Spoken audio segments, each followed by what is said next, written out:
ನೋಡ್ರಿ ಏನ್ರಿ ಇವತ್ತು ವಿಶೇಷ? ಇದಕ್ಕಿದಂಗೆ ತುಪ್ಪ ಹಾಕ್ತಿದ್ದೀರಾ? ಯಾವ ರವೆ ಉಪ್ಪಿಟ್ಟು ಮಾಡ್ತಿದ್ದೀರಾ? ಎಲ್ಲಿ ತಂದ್ರಿ? ರವೆ ಗೋಧಿ ಅಂದ್ರೆ ಏನೋ ಮನೇಲಿ ಮಾಡಿರೋದಾ? ಏನು ರವೆ ಬೆಳೆದ್ರ ಗೋಧಿ ಬೆಳೆದ್ರ? ಹಾಲು ಹಾಕಿದ್ದು ತುಪ್ಪ ಹಾಕಿದ್ರಿ, ಈಗ ಅದಕ್ಕೆ ಎಣ್ಣೆ ಹಾಕ್ತೀರಾ? ಹೌದಾ? ಕೆಮ್ತಿದ್ದೀರಾ ಆದ್ರೆ ತುಪ್ಪ ಹಾಕಿ ಉಪ್ಪಿಟ್ಟು ಮಾಡ್ತೀರಾ ನೀವು? ಈಗೇನು ಹಾಕ್ತೀರಾ? ಅದನ್ನ ಸ್ವಲ್ಪ ಜೋರಾಗಿ ಹೇಳ್ರಿ, ನಾನು ಒಂದು ಸ್ವಲ್ಪ ಕಿವಿ ಸರಿಯಾಗಿ ಕೇಳಲ್ಲ. ಆಮೇಲೆ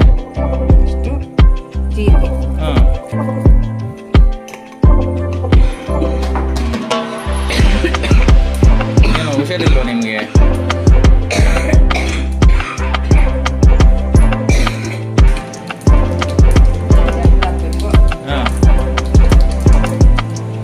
ಎಣ್ಣೆ ಒಗ್ಗರಣೆಗೆ ಎಣ್ಣೆ ಒಣಮೆಣಸಿನ್ಕಾಯಿ ಮುರಿದಾಕ್ತಿದ್ದಾರೆ.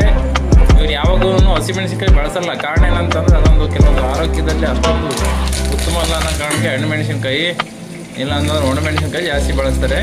ಹಾಗಾಗಿ ಇವತ್ತು ತೋರ್ಮನೆಯಿಂದ ಕೊಟ್ಟಿರ್ತಕ್ಕಂಥ ಜವೆ ಗೋಧಿಯ ರವೆಯನ್ನು ಬಳಸಿ ಉಪ್ಪಿಟ್ಟು ಮಾಡ್ತಾ ಇದ್ದಾರೆ. ಒಂದೊಂದು ಐಟಮ್ ಹಾಕ್ತಾ ಇದ್ದಾರೆ. ಈಗ ಈರುಳ್ಳಿ ಹಾಕ್ತಾವ್ರೆ. ಮುಂಚೆ ಏನು ಹಾಕಿದ್ರು? ಕರಿಬೇವು,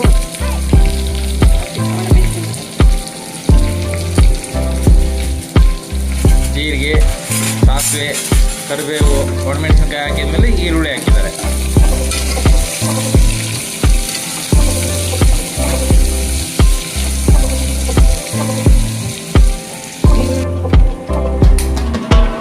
ಈ ಕಡೆ ಒಗ್ಗರಣೆ ಇಟ್ಟು ಈರುಳ್ಳಿ ಎಲ್ಲ ಹಾಕಿ ಬೇಯಲಿಕ್ಕೆ ಮುಚ್ಚಿ ಪಕ್ಕದಲ್ಲಿ ಇನ್ನೊಂದು ಬಾಣಲೆ ತಗೊಂಡು ರವೆ ಹುರಿತಾವ್ರೆ.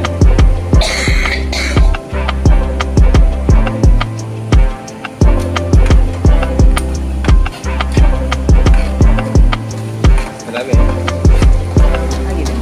ಬೆಳ್ಳಗಾಗ್ತಾ ಇದೆ, ಹುರಿದಂಗೆಲ್ಲ ಬಿಳಿ ರವೆ ಕೆಂಪಾಗುತ್ತೆ. ಇದು ಜವೆ ಗೋಧಿ ಆಗಿರೋದ್ರಿಂದ ಕಲರ್ ಬೆಳ್ಳಗಾಗ್ತಾ ಇದೆ. ಈಗ ಅರ್ಧಂಬರ್ಧ ಬೆಂದಿದ ಈರುಳ್ಳಿ ಒಗ್ಗರಣೆಗೆ ಟೊಮೊಟೊ ಹಾಕೊಂಡು ತಿರುಗ್ತಾ ಇದ್ದಾರೆ. ಈ ಪ್ರಮಾಣದಲ್ಲಿ ರವೆ ಇದೆ. ಅದರ ಒಗ್ಗರಣೆ ಬಹಳ ಚೆನ್ನಾಗಿ ಬೆಂದಿದೆ.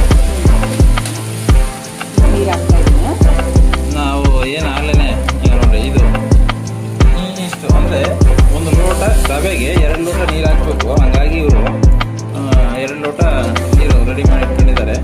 ಈರುಳ್ಳಿ ಐತಲ್ಲ ಅಂತಲೂ ಕೇಳ್ಬೋದು ನೀವು, ಏನು ತೊಂದರೆ ಇಲ್ಲ.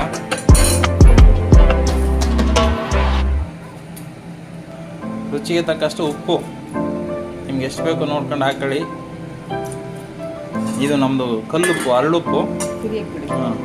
ಆಮೇಲೆ ಕುದಿಯಕ್ಕೆ ಬಿಟ್ಟರೆ ಅಷ್ಟರೊಳಗೆ ಚೆನ್ನಾಗಿ ಕರಗುತ್ತೆ. ಈಗ ಒಗ್ಗರಣೆ ಕುದೀತಾ ಐತೆ. ಅದರಲ್ಲಿ ಈಗ ರವೆ ಹಾಕ್ತಾ ಇದೆ. ಹಾಗೆಯೇ ನೋಡ್ತಾ ಇದೆ. ಅದು ಟೇಸ್ಟು ಬರಲಿಕ್ಕೆ ಯಾವ ಪ್ರಮಾಣದಲ್ಲಿ ಬೇಯಬೇಕು ಅನ್ನೋದನ್ನು ಇಂಪಾರ್ಟೆಂಟ್ ಆಗುತ್ತೆ.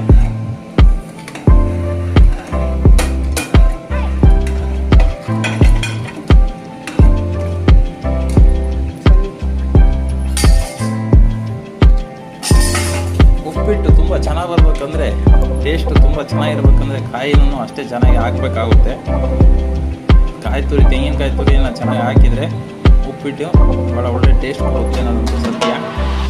ಇದು ಬರೀ ಉಪ್ಪಿಟ್ಟಿಗೆ ಅಷ್ಟೇ ಅಲ್ಲ, ನೀವು ಮಂಡಕ್ಕಿ ಒಗ್ಗರಣೆ ಮಾಡಿದ್ರೆ ಸಹ ತೆಂಗಿನಕಾಯಿ ತುರಿ ಹಾಕಿದಷ್ಟು ತಿನ್ಲಿಕ್ಕೆ ಸಖತ್ತಾಗಿರುತ್ತೆ.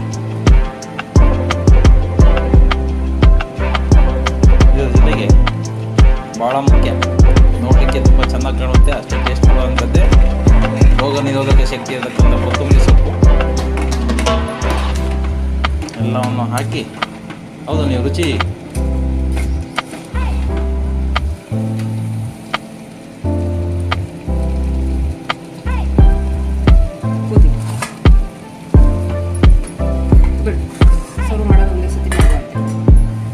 ನೋಡಿ. ಈ ಉಪ್ಪಿಟ್ಟು ರೆಡಿಯಾಗಿದೆ. ಅದನ್ನು ತಿರುವಾಗಿದ್ರೆ ಚಂದ, ಆಗಲೇ ಚೆನ್ನಾಗಿ ಕಲಿಯುತ್ತೆ.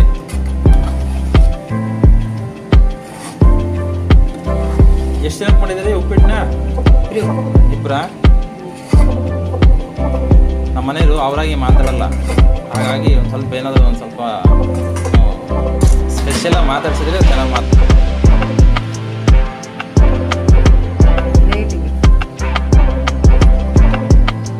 ತಿಂಡಿ ಹಾಕ್ಲಿಕ್ಕಾಗಿ ಇಟ್ಕೊಂಡಿರೋಂಥ ಪ್ಲೇಟ್ಗಳು. ಯಾರೇ ಬಂದರೂ ತಿಂಡಿ ತಿನ್ನೋಕೆ ಇವೇ ತಟ್ಟೆ ತಗೊಂತಾರೆ.